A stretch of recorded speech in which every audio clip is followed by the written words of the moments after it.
Pertanyaan, kapan perjanjian itu dibuat oleh Allah? Dan di mana perjanjian itu?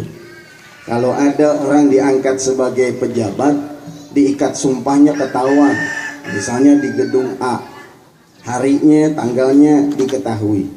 Tapi ayat tersebut yang menginformasikan adanya Allah mengambil sumpah kepada nabi-nabi dan rasul di mana?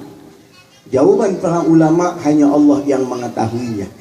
Ayat ini menginformasikan kepada kita bahwasanya nama beliau dan akan kedatangan beliau sudah sejak lama diinformasikan oleh Allah kepada sepanjang umat manusia dan kepada nabi-nabi dan kitab-kitab mereka. Lebih jelasnya kita lihat lagi misalnya dalam surah As-Saff ayat yang ke-6.